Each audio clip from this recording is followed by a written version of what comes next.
Hey AYS, Beekeeper Zach here. Filming this on Sunday.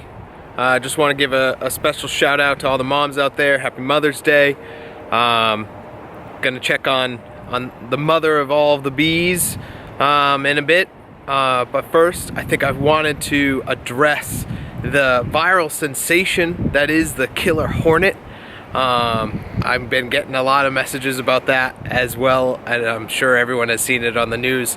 It's definitely a scary thing from the standpoint that it's an invasive species. Any invasive species is not a good thing for the environment and for the ecosystem that it's inhabiting. I think from a bee perspective, a little bit of context would be good. So all hornets kill bees, not just this Japanese killer hornet. Even like the standard yellow jackets that you see, the wasps that like are at your picnic, they're trying to get into your sodas and everything, those will go into my hives and try and kill and eat my bees, the honeybees. Towards the fall, you'll see them really trying to get into a hive. They'll pick off weaker hives and just invade and start pulling out the weak bees and eating them. So all hornets kill honeybees. These Japanese killer hornets are obviously a lot bigger, have huge stingers, huge pincers. That's definitely not good, but I'm not too concerned about them right now. We'll see how things go. I know a lot of people on the West Coast are talking about it and seeing how they came over and how they're gonna start cementing themselves in the ecosystem, but I think it's a little too early to tell. It's definitely a scary thing, but for everyone to know, normal hornets are also very scary and are scary to my honeybees. So just beware of that when you're starting to freak out about all of the different hornets and the Japanese murder hornets. But I'm gonna get into the hives today. One of my queens was getting pretty old and had kind of lost her ability to lay eggs, so I had to introduce a new queen, and we're gonna make sure that she is set free and that she's going around and doing her thing.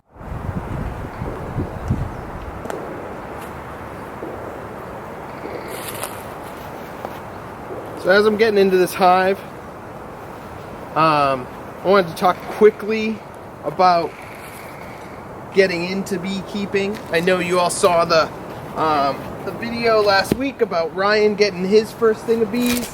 I think one of the coolest things is beekeeping is everywhere.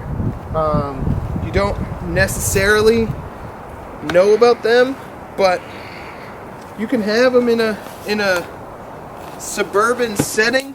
My bees are right next to my house. I'm only about 50 yards from my house, so you can see pretty close. If you've got a little bit of land, you can definitely set your bees up pretty close. Not have to worry about having them cause any problems. We're next to my neighbor's house. They don't really bother anybody. They're just trying to do their thing. Collect some nectar, some pollen, make some honey. So, first things first, we are going to remove this.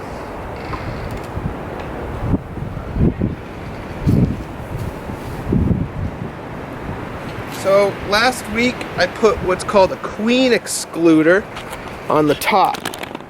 So that little yellow box is where I want them all to make the honey. And this little gate is only, these slats are only big enough for worker bees to fit in. You can actually see these drones. These are male bees. These bees are too big to fit through here, so they're kind of stuck on top. You can see how they're all right here. Worker bees, male bees, drone bees, which are these guys, which are male bees, they don't do anything. They are only here to mate with the queen. So they kind of just hang around the hive. They're pretty lazy. They'll take a few flights every once in a while, but they'll just kind of hang out and eat the honey. All the female bees, you can see them underneath. They are all the worker bees, and they are the only ones that can fit through these slats. And so what this does is this keeps the queen from going into my honey stores and laying eggs in all the spots where I want them to store honey. So I put this on because we're about to have dandelion season, and that's when they're going to be collecting all of some really great nectar and pollen. Let's put this down.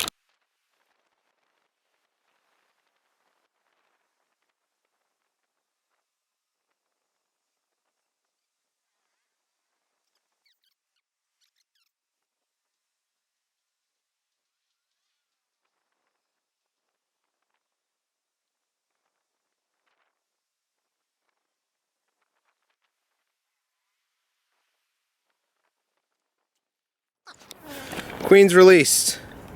She's in there. She's crawling around.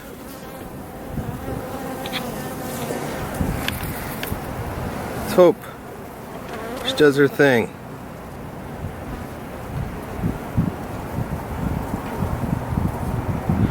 Happy Mother's Day. I'm naming her Queen Elizabeth.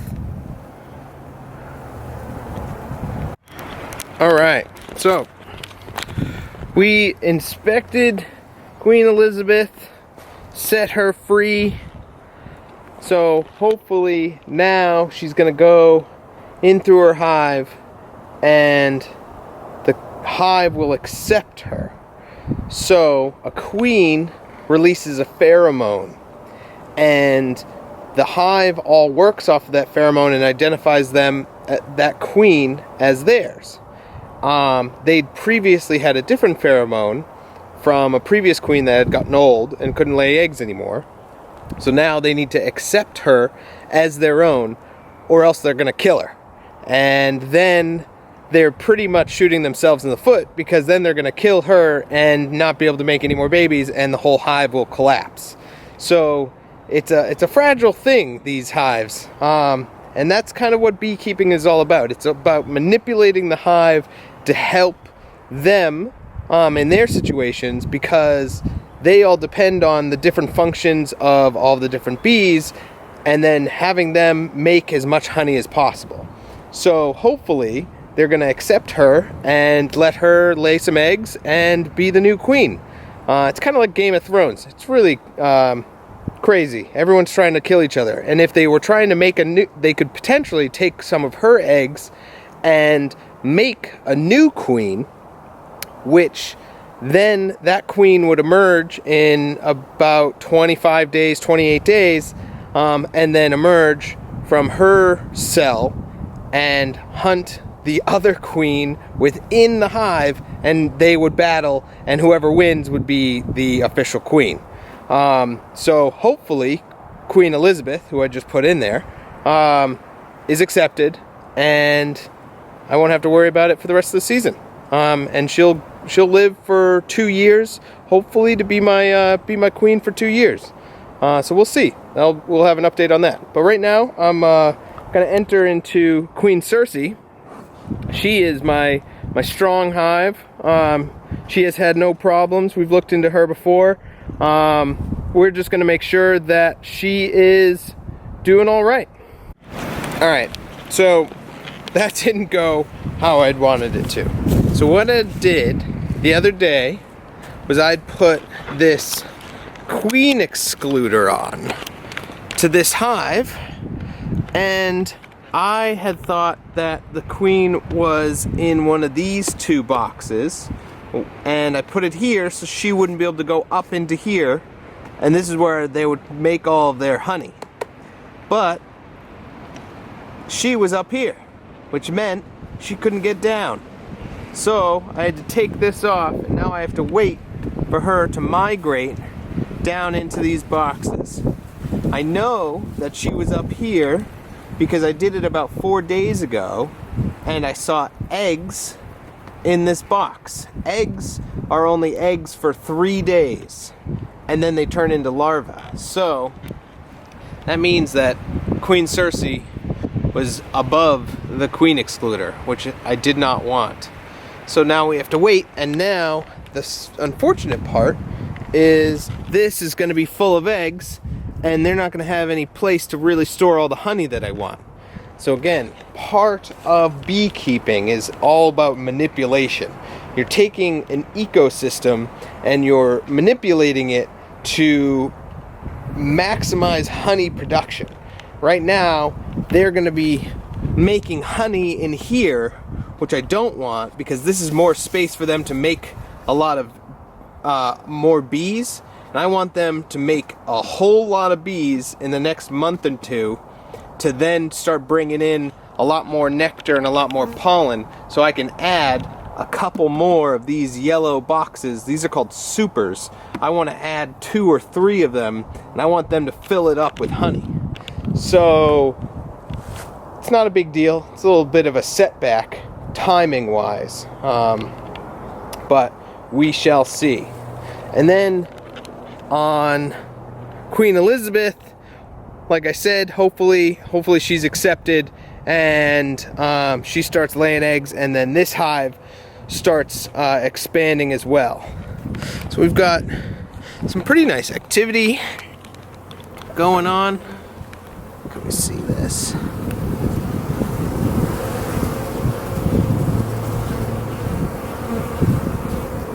Nobody's coming in with any pollen right now. You'd see it on their legs. So the bees that go out and forage for pollen and for nectar are the oldest bees. Oh, you can see her right there. She's got some pollen on her legs. And again, these are all female bees. So when a bee first emerges, she's a nurse bee. And so what she does is she comes out of one of the cells in the cocoons, and she cleans it, and then she prepares and helps raise the other bees that are emerging from their little cells. As she gets a little bit older, she will then become a foraging bee. So that's what all these bees are. These bees that are coming in, they're all foraging bees. These are the oldest bees. And then eventually, around 45 days, these bees will fly off and just die. And they'll do that outside the hive. But we need the queen to keep making new ones, and she's going to make them in these boxes. And she lays about 1,500 eggs a day. And so what I like to think about is about every day I should be getting about 1,000 new bees. But I'd obviously have a couple of them dying, going off and dying as well. But the queen is definitely laying more than they're dying. So during the summertime, the hive will get to about 100,000 strong, and we'll just keep adding boxes. Then they'll make more honey. There's a lot more activity over here.